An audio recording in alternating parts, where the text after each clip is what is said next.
हाँ, तो class 10th के स्टूडेंट ध्यान से समझना कि आपके बोर्ड का एग्ज़ाम है वो 30% कोर्स कम हो गया, लेकिन मैं आपको एक ही एडवाइस करूँगा कि पहले जो ये 70% कोर्स है ना वो आपको पढ़ना अभी एग्ज़ाम की प्रिपरेशन के लिए, और जैसे एग्ज़ाम फिनिश हो जाए, क्योंकि अपन पूरा कोर्स करने वाले हैं, तो आप ये गलती मत कर देना, कोई सिर्फ 10th पास होने के लिए मत पढ़ाई करना, क्योंकि सिर्फ 10th पास होना ही आपका फ्यूचर नहीं है। बचा हुआ 30% में आपको करना, ताकि 11th में जो भी सब्जेक्ट लोगे, चाहे कुछ भी ले लो, आगे कॉम्पिटेटिव एग्जाम में सब एक जैसे होने वाले हो, सारे सब्जेक्ट काम आने वाले। 10th के 6 के 6 सब्जेक्ट, सॉरी वो संस्कृत तो छोड़ दो भले, सारे सब्जेक्ट काम आने वाले। संस्कृत ऑप्शन है, आप चाहोगे तो पढ़ लेना लाइफ में आगे, वरना उसको छोड़ सकते हो।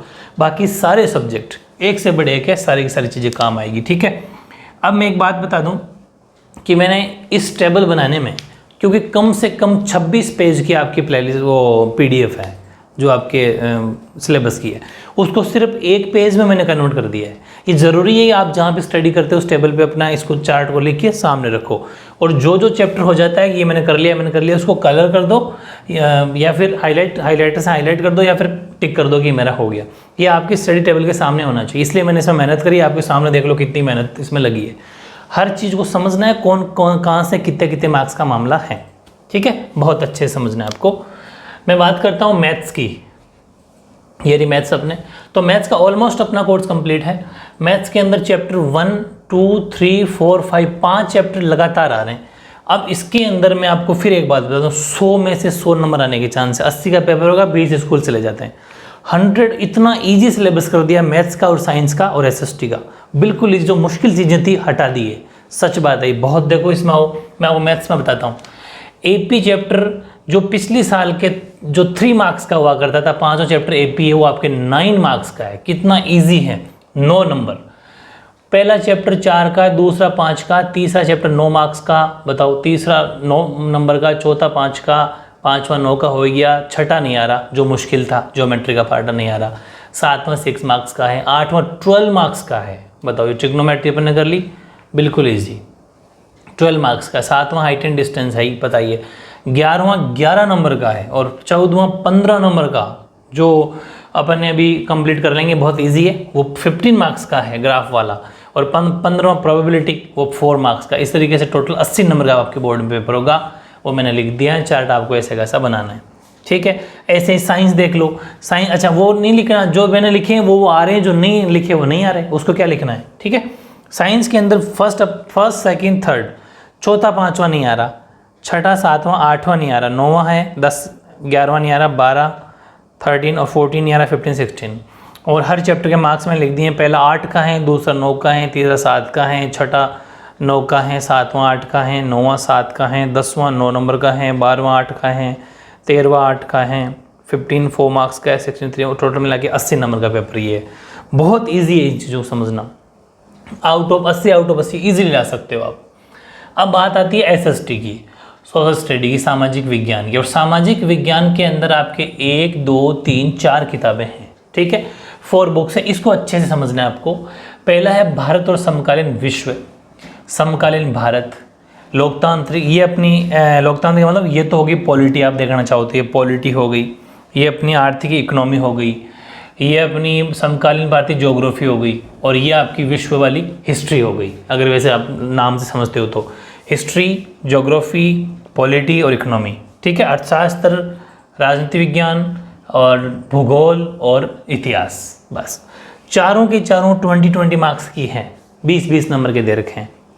लेकिन कतई कंफ्यूज नहीं होना आपको कि कौन सा चैप्टर कितने नंबर का है। जैसे 1 2 3 है, 3 चैप्टर 20 मार्क्स दे रखे हैं, इसका मतलब अप्रोक्स रेशियो ये कि तीनों 7 नंबर के होंगे।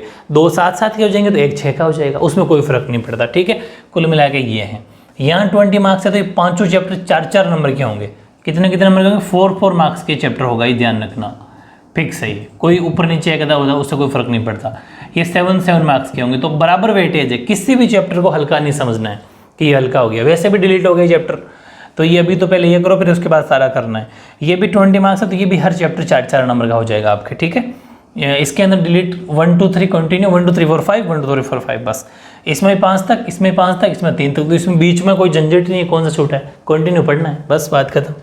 और बुक का नाम देख लेना, ये पॉलिटी है, लोकतंत्र राजनीति सेकंड। इसका नाम है आर्थिक विकास की समझ, यानी अंडरस्टैंडिंग इकोनॉमिक डेवलपमेंट। ये अगर इकोनॉमी की बात करें बहुत ईजी है ये इकोनॉमी की आपकी बुक, इतनी ईजी है, बहुत जल्दी करा दूंगा मैं इनको, बहुत जल्दी खत्म करा देंगे, बस थोड़ा सा टाइम मिलके फटाफट कर लेंगे। ये चारों चैप्टर 20 मार्क्स का है, ये हो गया आपके 80 नंबर पूरे, SST का पोर्शन कंप्लीट। अब समझने वाली दो चीज़ें हैं, यहाँ पर आपको PDF में बहुत ज़्यादा मेहनत करनी पड़ेगी, तो मैंने आपको करके दे दी है। क्या कि हिंदी में मैटर समझ में नहीं आ रहा। हिंदी में 2 बुक है, मैंने फुली एक्सप्लेन कर दूंगा मैं भी, आपको सब कुछ समझ में आ जाएगा। पहली बुक का नाम है क्षितिज और दूसरी का नाम है कृतिका। ये 2 किताबें आपकी हैं। अब अभी कृतिका के बात नहीं करेंगे, क्षितिज की बात करेंगे। क्षितिज का पद्य और गद्य 2 भाग है, ठीक है, पद्य भाग और गद्य भाग। बात करते हैं पद्य भाग की। पद्य भाग में पहला चैप्टर आ रहा है सूरदास, 3 नंबर का, 3 के ही सारे, तो उसमें देखना ही नहीं है। दूसरा तुलसीदास, तीसरा नहीं आ रहा। चौथा आ रहा है जयशंकर प्रसाद। 5वां सूर्यकांत त्रिपाठी निराला आ रहा है। 6ठा नागार्जुन। 7वां गिरिजा कुमार माथुर और 8वां ऋतुराज। सभी के सभी 3 मार्क्स के हैं। मतलब पद्य भाग को अगर आप देखोगे तो 6, 12, 18 और 21 नंबर का ये आपका मामला यहाँ हो जाता है, 21 मार्क्स, ठीक है। फिर बात करते हैं इसी बुक का गद्य भाग, कृतिका का गद्य भाग। उसमें देखो सीधा 10वां आ रहा है, 9वां नहीं आ रहा।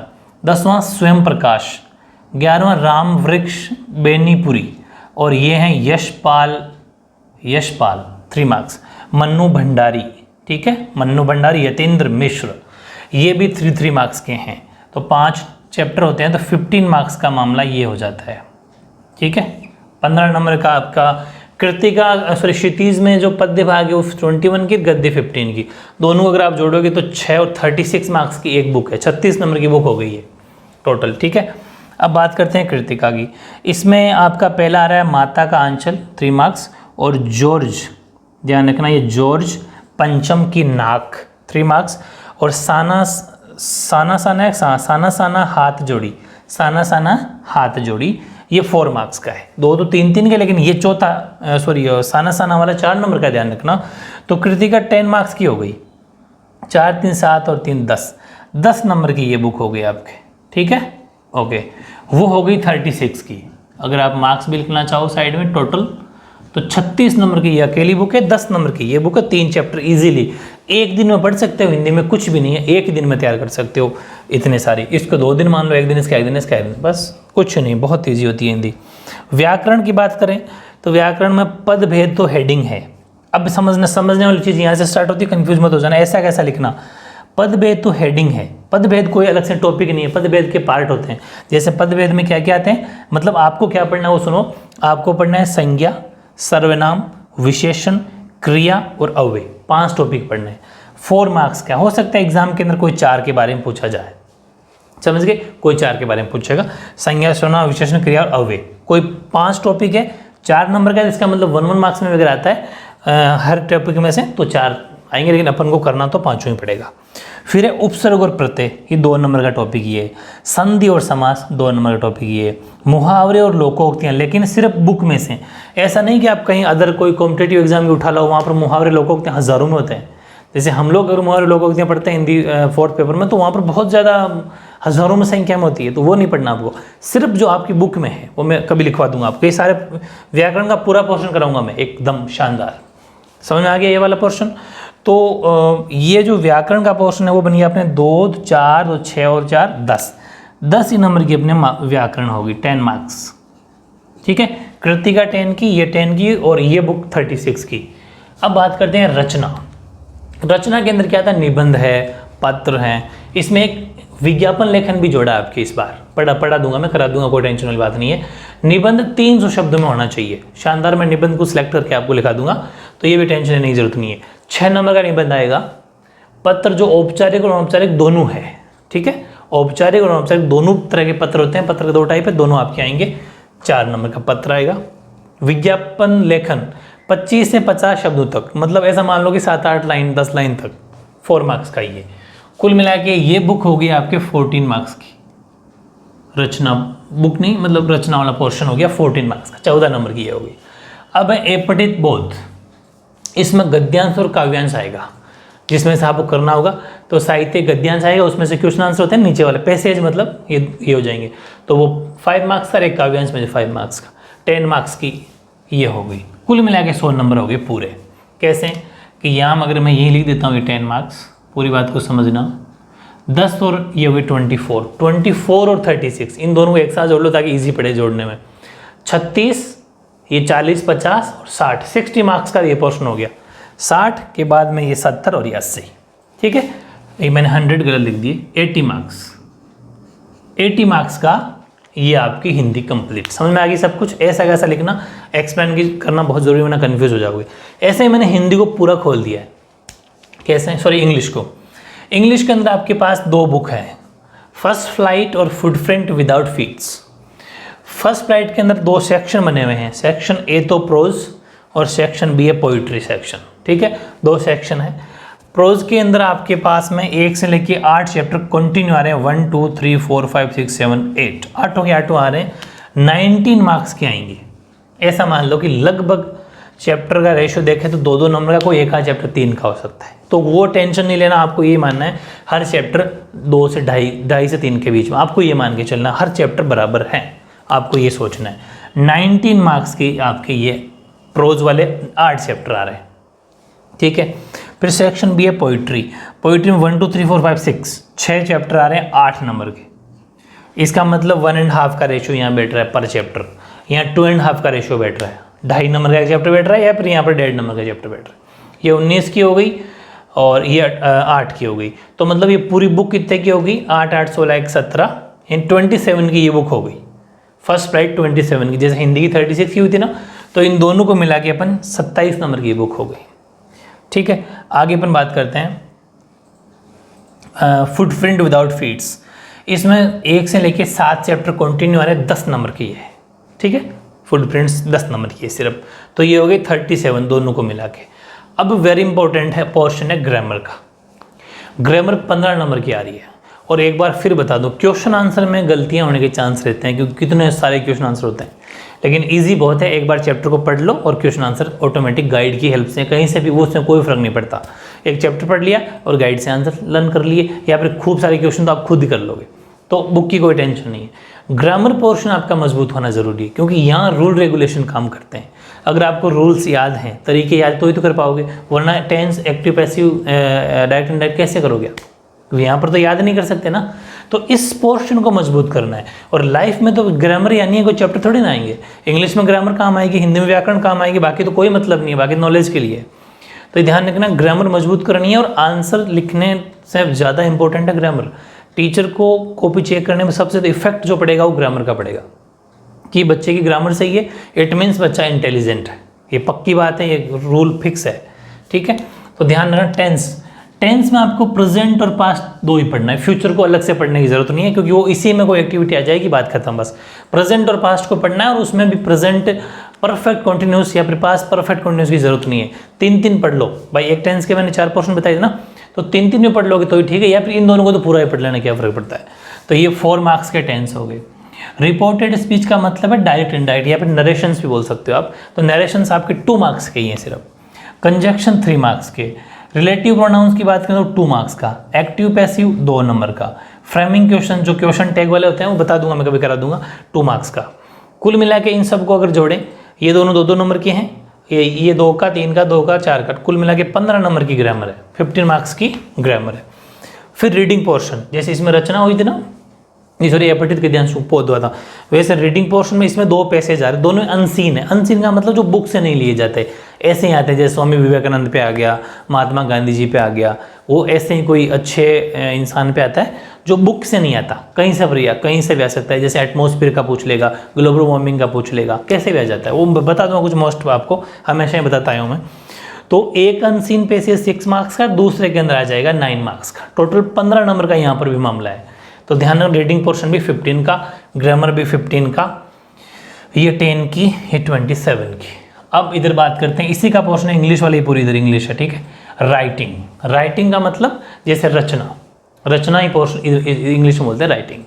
पहला लेटर, इसमें पत्र, औपचारिक अनौपचारिक, इसमें भी पर्सनल, ऑफिशियल, या फिर ईमेल भी आ सकता है। ये ऑप्शन मिलेंगे शायद, जहाँ तक है लेटर और ईमेल में ऑप्शन मिलेंगे, लेकिन आपको पढ़ना दोनों ही है। कमजोर मत बनो अपने आप को, ऑप्शन में मत डालो कि मैं तो ये कर लूँ, आगे क्या करोगे, ठीक है। वहाँ पर तो कोई ऑप्शन नहीं है। तो लेटर यानी कि पर्सनल, ऑफिशियल और ईमेल तीनों ही पढ़ने हैं। ईमेल तो अलग पढ़ना है, लेटर के दोनों ऑफिशियल और पर्सनल 2 पोर्शन पढ़ने हैं। 5 मार्क्स का वो है। और 1 सेकंड में पिक्चर दे देंगे कोई, या कोई चार्ट दे देंगे या फिर कोई टेबल दे देंगे, चार्ट टेबल या पिक्चर दे देंगे और उसको देख के आपको उसके बारे में लिखना है कि इस पिक्चर में क्या क्या शो कर रखा है। 4 मार्क्स।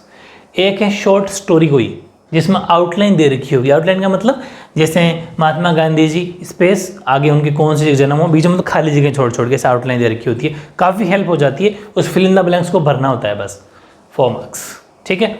तो ये पोर्शन भी हो गया 4 4 8 5 13 नंबर का पोर्शन, ये हो गया 13 मार्क्स। तो मैं अगर टोटल जोड़ूंगा ना तो ये भी 80 नंबर का पेपर बन जाएगा। कैसे कि 13 और ये दोनों 27, पहले इनको जोड़ो। 27 और 13 40 हो गया, 40, ये 50, 50 और 30 दोनों 15 15 80 मार्क्स। तो इस तरीके से 80 नंबर की इंग्लिश थी। मैंने फुली एक्सप्लेन वाले पोर्शन ये 2 ही हैं, ये तो बहुत ईजी है, इजीली आपको मिल जाएंगे। इन दोनों को समझना बहुत ज़रूर था और इसीलिए मैंने ये वीडियो आपको बनाया है, क्योंकि ये चार्ट आपके सामने होना चाहिए स्टडी टेबल पे, और कौन सा पोर्शन कम है जल्दी जल्दी करना है। इसके अकॉर्डिंग मैं आपको टाइम टेबल बनाऊंगा जल्द, उस अकॉर्डिंग आपको स्टडी करनी है। अपन ऐसा मान के चलेंगे कि अपन को आपको टाइम टेबल जो बनाऊंगा मैं वो फरवरी तक, कि अपन को मिड फरवरी तक या फिर ऐसा मान लो जनवरी तक कोर्स करना है। जनवरी तक अगर कोर्स करना है तो जनवरी या फिर आधे फरवरी तक, उसके बाद रिवीजन।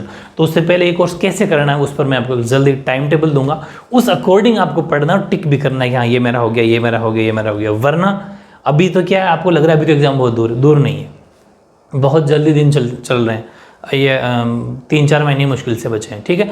तो अभी से मेहनत करने लग जाओ। अब जो संस्कृत, उर्दू है, पंजाबी, उनके मैं पिक लगा देता हूँ, बहुत इजी है वैसे ही, आप उसमें देख लेना, समझ लेना, कोई बड़ी मुश्किल वाली बात नहीं। जिसके पास उर्दू हो या पंजाबी हो या संस्कृत हो, जो भी आपके पास है उसमें मैच कर लेना, ठीक है। ओके।